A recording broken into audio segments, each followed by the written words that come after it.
сцене Русского драматического театра имени Пушкина в Якутске завтра состоится премьера спектакля по пьесе Василия Харысхала в постановке Андрея Борисова «Страсти по ямщику». Пьеса создана автором по просьбе потомков государевых ямщиков, живущих в Якутии. Миргуяна Егорова расскажет подробнее. Областной комиссар Временного правительства Григорий Петровский.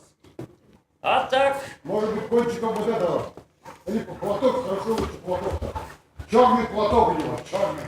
Во время репетиции режиссер-постановщик Андрей Борисов обращает внимание на любые детали, учитывает все мелочи происходящего на сцене. Мимика и жесты, одежда и атрибуты, и даже черный платок. Андрей Савич уже ставил на сцене Русского театра несколько спектаклей с исторической темой. Но этот спектакль для режиссера особенный.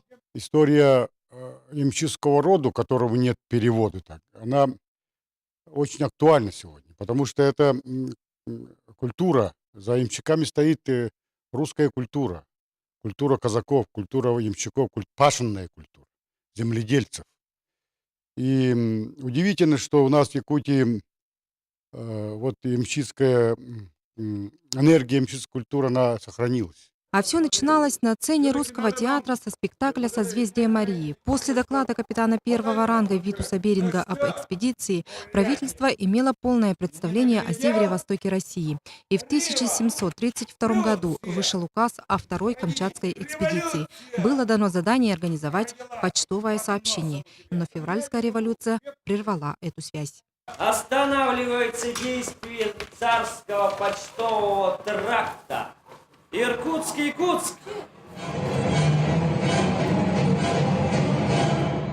Дом упала! В Якутии до сих пор живут потомки государевых ямщиков. Они не только помнят культуру и традиции своих предков, но и обогатили их традициями местных жителей.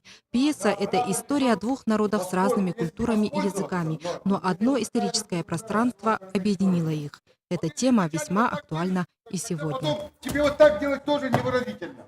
Если изначально пистолет как-то по-другому держится, тогда пластически интереснее вот это вот тогда. А если изначально вот так держится, то...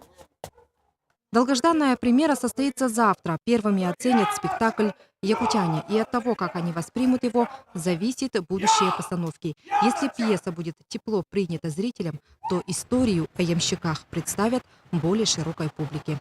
Миргуяна Егорова, Иван Семенов, НБК Саха, Якутск.